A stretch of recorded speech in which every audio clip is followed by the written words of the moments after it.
नमस्ते दोस्तों, स्वागत है आपका स्पिरिचुअल साइंस टॉक्स पर, जहां हम बात करते हैं उन टॉपिक्स की जो साइंस और स्पिरिचुअलिटी को एक साथ जोड़ते हैं। आज हम बात करने वाले हैं एक ऐसे रहस्य के बारे में जो हर इंसान को क्यूरियस करता है। हमारा यूनिवर्स आखिर शुरू कैसे हुआ? इस सवाल का सबसे पॉपुलर साइंटिफिक जवाब है द बिग बैंग थ्योरी।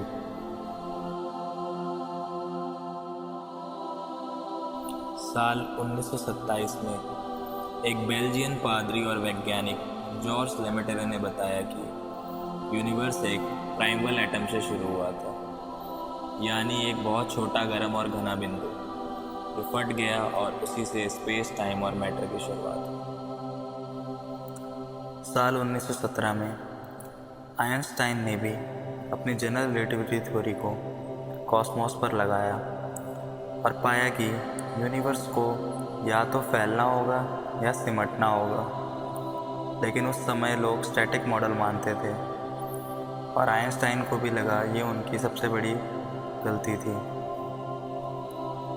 फिर साल 1929 में एडविन हबल ने सबूत दिया कि जितनी दूर गैलेक्सी होती है उतनी ही तेज़ी से हमसे दूर जा रही है। इससे यह सिद्ध हो गया कि यूनिवर्स लगातार फैल रहा है। यही आगे चलकर बिग बैंग थ्योरी की नींव बनी। इस थ्योरी के अनुसार लगभग 14 अरब साल पहले पूरा यूनिवर्स एक छोटे से बिंदु में समाया हुआ था, जिसे सिंगुलैरिटी कहते हैं। इसका आकार सिर्फ एक कंचे जितना ही था। फिर अचानक एक बड़े धमाके के साथ यूनिवर्स फैलना शुरू हुआ। इसी धमाके को हम बिग बैंग कहते हैं। जैसे जैसे यूनिवर्स फैलता गया, तापमान गिरता गया। सबसे पहले प्रोटॉन्स, न्यूट्रॉन्स और इलेक्ट्रॉन्स बने।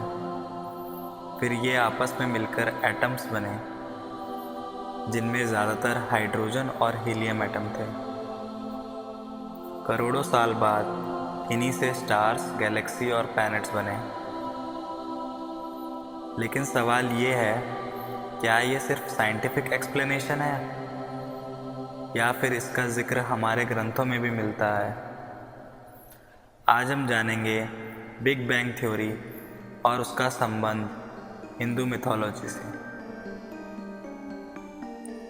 ऋग्वेद, जो हिंदू धर्म का सबसे पुराना वेद है, जो लगभग 3500 साल पुराना है, उसमें लिखा है कि शुरुआत में कुछ भी नहीं था, सिर्फ एक स्वर्ण अंडा हिरण्यगर्भ था। उसी से यूनिवर्स का निर्माण हुआ। यह कॉस्मिक एग फूटने के बाद ही टाइम, स्पेस और मैटर अस्तित्व में आए। यह बिल्कुल बिग बैंग जैसा ही है। वेदों और पुराणों के अनुसार शुरुआत में सिर्फ एक डिवाइन एनर्जी थी। महाविष्णु जी, वो क्षीर सागर में शेषनाग पर विराजमान थे। उनकी नाभि से एक कमल निकला, जिसमें ब्रह्मा जी प्रकट हुए। ब्रह्मा जी ने ही यूनिवर्स की रचना की। हिंदू दर्शन के अनुसार यूनिवर्स एक चक्र में चलता है। सृष्टि यानी क्रिएशन, स्थिति यानी एग्जिस्टेंस, प्रलय यानी डिसोल्यूशन। ब्रह्मा जी सृष्टि के रचयिता हैं, विष्णु जी सृष्टि के पालन करता है और शिव जी सृष्टि के संहार करता है। माना जाता है कि विष्णु जी जब सांस छोड़ते हैं तो असंख्य ब्रह्मांड बनते हैं। यही एक्सपेंशन ऑफ यूनिवर्स है। और जब वो सांस खींचते हैं तो पूरा ब्रह्मांड वापस सिंगुलैरिटी में सिमट जाता है, यानी विनाश हो जाता है। ये बिल्कुल वैसा ही है जैसा विज्ञान में expansion and contraction of universe कहा जाता है। चलिए यूनिवर्स की एज हम ब्रह्मा जी की एज से समझते हैं, जिसे हम महाकल्पा कहते हैं। एक महाकल्पा ब्रह्मा जी के 100 दिव्य वर्षों के बराबर होता है।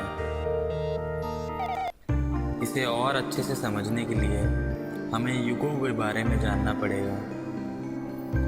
आप सब हमारे 4 युगों से तो परिचित होंगे ही।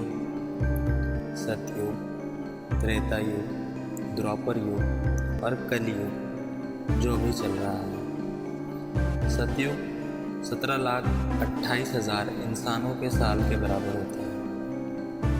वहीं त्रेता युग 12,96,000 साल, द्वापर युग 8,64,000 साल और कलयुग 4,32,000 साल। इन 4 युगों को बनाकर बनता है एक चतुर्युग, और एक चतुर्युग होता है 43,20,000 साल जितना। ब्रह्मा जी का एक दिन 1000 चतुर्युग जितना होता है, मतलब 432 अरब साल। रात भी उतनी ही बड़ी होती है, मतलब फिर से 432 अरब साल। तो एक पूरा दिन बन जाता है 864 अरब साल का।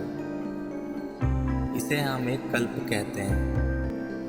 एक महीने 30 दिन का होता है और एक साल 12 महीने का, मतलब ब्रह्मा जी का एक साल 360 दिन का होता है, जो लगभग 31 खरब साल का होता है।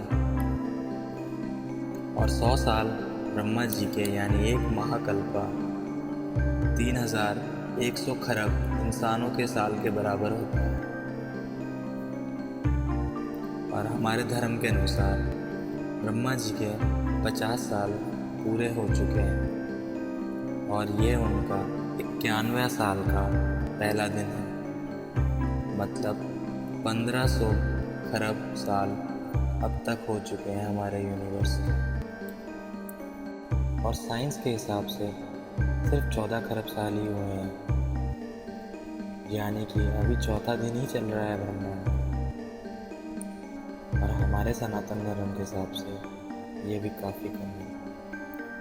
तो दोस्तों सोचिए, जब एक ब्रह्मा जी की लाइफ इतनी बड़ी होती है, भगवान विष्णु और भगवान महादेव की महिमा कितनी अपार होगी। ये हमें दिखाता है कि हमारा सनातन धर्म कितना गहरा और विशाल है। अगर आपको ये वीडियो पसंद आई तो ज़रूर लाइक कीजिए, चैनल को सब्सक्राइब कीजिए और कमेंट्स में बताएं कि आपको और किस टॉपिक पर वीडियो चाहिए। जय श्री राम।